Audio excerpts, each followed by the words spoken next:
मैं हिंदू धर्म से नहीं हूँ, लेकिन मैं सनातन धर्म से बिलोंग करता हूँ। तो आपसे एक क्वेश्चन पूछने से पहले कहना चाहूँगा कि मेरे क्वेश्चंस एक नहीं है, मेरे क्वेश्चन 3-4 है। If you don't mind so can we carry on? भाई साहब का सवाल है कि 3-4 क्वेश्चन है, क्या पूछ सकता हूँ? भाई साहब एक पूछे, अभी खाली हमारे पास 15 मिनट है। आमतौर पे मैं 3 या 4 मिनट लेता हूँ। 3 या 4 सवाल का आपसे ही खत्म हो जाएगा पूरा। सारे लोग लाइन में खड़े हैं, किसको हार्ट अटैक हो सकता है, किसको ब्रेन हेमरेज हो सकता है। आपका सबसे अहम सवाल पूछिए, सबसे अहम सवाल। ठीक है सर। जैसे कि आप कहते हैं कि जो हमारे भगवान होगा उसमें सबसे टॉप पे अल्लाह को आपने दर्जा दिया हुआ है। तो मैं सर कहना चाहूँगा कि आपके इसमें माता पिता का दर्जा भी मैंने पढ़ा है, तो माता पिता का दर्जा भी आपने कहा है कि एक अच्छा दर्जा है। जैसे अल्लाह ने कहा है कि माँ एक ऐसी चीज़ है जो मेरे बाद जिनका जिक्र होना चाहिए तो माँ का जिक्र होना चाहिए। तो मेरा सवाल यही है सर कि जब माँ एक बच्चे को जन्म देती है तो बच्चे का जो पहला लफ्ज़ होता है वो माँ क्यों होता है, वो अल्लाह क्यों नहीं होता?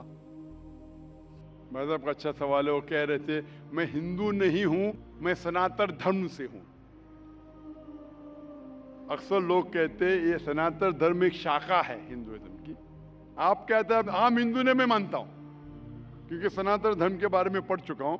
सनातन धर्म वाले मानते खुदा है के, मानते बुत परस्ती गलत है, मूर्ति पूजा गलत है। आप भी मानते मूर्ति पूजा गलत है? सर मैंने पढ़ा है, मैं जैसे मेरे नहीं नहीं, मेरे आप कहते हैं आप सनातन धर्म से, हाँ सर। आप मानते मूर्ति पूजा गलत है? हाँ सर, मैं तो कहता ही हूँ। तो हर हिंदू इस पे अमल करना चाहिए कि खुदा एक है और मूर्ति पूजा गलत है। आपका सवाल था कि मैंने कहा सबसे ऊंचे दर्जे पे है अल्लाह, बिल्कुल सही। उसके बाद आते हैं वालिदैन। लेकिन बच्चा जब पैदा होता है वो सबसे पहला लफ्ज कहता है माँ। क्यों? अल्लाह क्यों नहीं? क्यों मैं बोलूं? क्योंकि अल्लाह को कहने की जरूरत नहीं। मैं कह चुका हूं, हमारे आखिरी पैगंबर मोहम्मद सल्लल्लाहु अलैहि वसल्लम कहते हैं हर इंसान जब पैदा होता है, चाहे हिंदू खानदान में, ईसाई खानदान में, यहूदी खानदान में, वो पैदा होता है मुस्लिम जैसा। मतलब अपनी जिंदगी अल्लाह के अहकाम के हिसाब से मुताबिक बसर करता है। वो अल्लाह जानता है, अल्लाह को लफ्ज की जरूरत नहीं, आप और मुझे जरूरत है, अल्लाह जानता है। तो अल्लाह को बताने की जरूरत ही नहीं। जब पैदा होता है, दिल धड़कता है, तो अल्लाह जानता है ये मुस्लिम है। How can you say that? मैं ऐसे कैसे आप कह सकते हो कि दिल धड़कता है? तो ऐसा तो दिल तो हम आप सबका मेरा जवाब धड़कता है। सुनेंगे क्या? बीच में मुझे इंटरजेक्ट करेंगे? आपने सवाल पूछा, मैंने इंटरजेक्ट किया?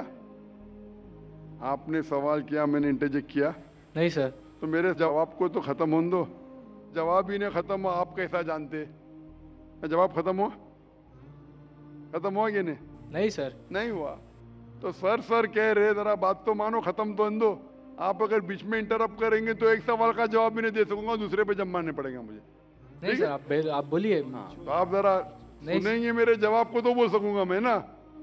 आपका माइक खुला होने का मतलब ना आप इंटरजेक्ट करे।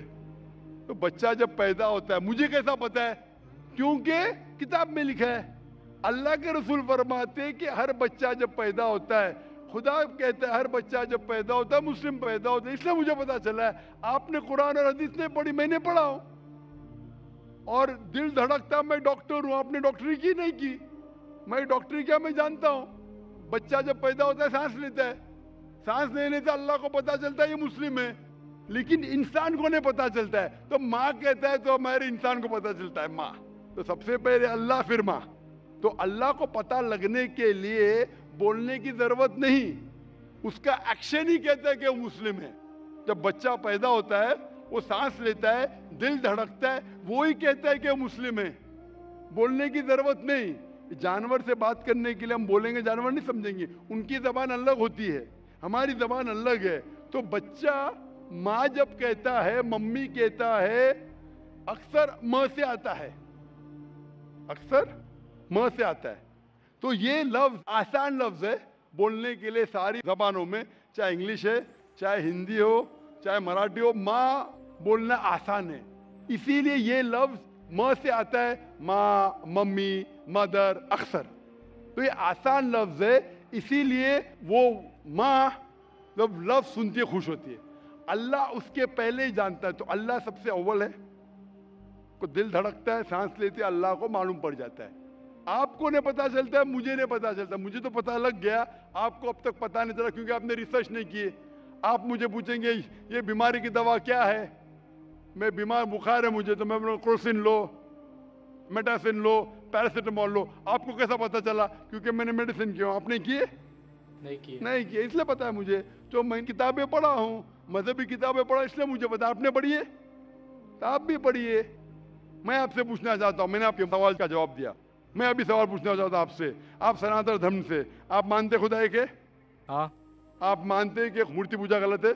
हाँ आप मानते हैं कि आखिरी पैगंबर मोहम्मद सल्लल्लाहु अलैहि वसल्लम है? सर, लिखा गया है तो मैं मानता हूँ। मैंने इतने हवाले दिया।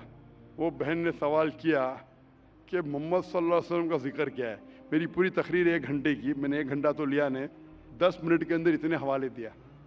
सैकड़ों में से कम 25-30 हवाले तो दिया होगा, 25-30 कम से कम, सैकड़ों में से।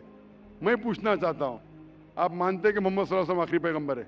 सर, आपको जवाब देने से पहले कहना चाहूँगा कि ये मेरे किताब में लिखा गया है, हमारे धर्म में लिखा गया है, तो मैं मानता हूँ उसे। बिल्कुल सही। तो वही तो कह रहा हूं मैं पहले कह चुका हूं, आप हर धार्मिक किताब के तालव इला कलिमतिन सवाइम बैना बैनकुम, कुरान में लिखा है सूरह इमरान में सूरह नंबर 3 आयत नंबर 64 में, आओ उस बात की तरफ जो आप और हम में यकसा है। जो आपकी किताब और मेरी किताब में यकसा, उसके ऊपर तो अमल करो। जो इख्तिलाफी बातें कल डिस्कस करेंगे। आपकी हिंदू मजहब की किताब में, आपके वेद में लिखा है, कुरान में लिखा है खुदा एक है। आपकी किताब में लिखा है बुत परस्ती हराम है, मेरी किताब में लिखा है। आपकी किताब में लिखा है आखिरी पैगंबर मोहम्मद सल्लल्लाहु अलैहि वसल्लम, मेरी किताब में लिखा है। आपकी किताब में लिखा है शराब हराम है, मेरी किताब में लिखा है। आपकी किताब में लिखा है सूअर का गोश्त खाना हराम है, मेरी किताब में लिखा है। हम इस पे अमल क्यों नहीं करते? और अगर आप मानते हैं खुदा है के बुत परस्ती गलत है, मोहम्मद सल्लल्लाहु अलैहि वसल्लम आखिरी पैगंबर है, आपकी किताब में लिखा है कि पैगाम पे अमल करो, आप करते? कल की अवतार, आखिरी अवतार, वालिद का नाम था विष्णु यास अब्दुल्ला, माता का नाम था सुमति आमिना। पैदा हुए महफूज जगह पे, अमन की जगह पे, मक्का। वही मिली गारे हीरा में, गए शिमाल की तरफ नॉर्थवर्ड, वापस आ गए, मक्का से मदीना गए, फिर मक्का आ गए। उनके 4 दोस्त। इतने सब गहराई में दिया है, लिखा है कि आप मानो कि वो आखिरी पैगंबर है, उसके पैगाम पे अमल करो। आप अमल करना चाहेंगे? सर, फिलहाल मैं हिंदू धर्म से, तो मैं तो नहीं कर सकता। वही कहता हूं ना, आप अपनी किताब के पैगाम पे अमल नहीं कर सकते तो और रिसर्च कीजिए। मैं चाहूंगा कि आप कुरान मजीद का तर्जुमा पढ़िए।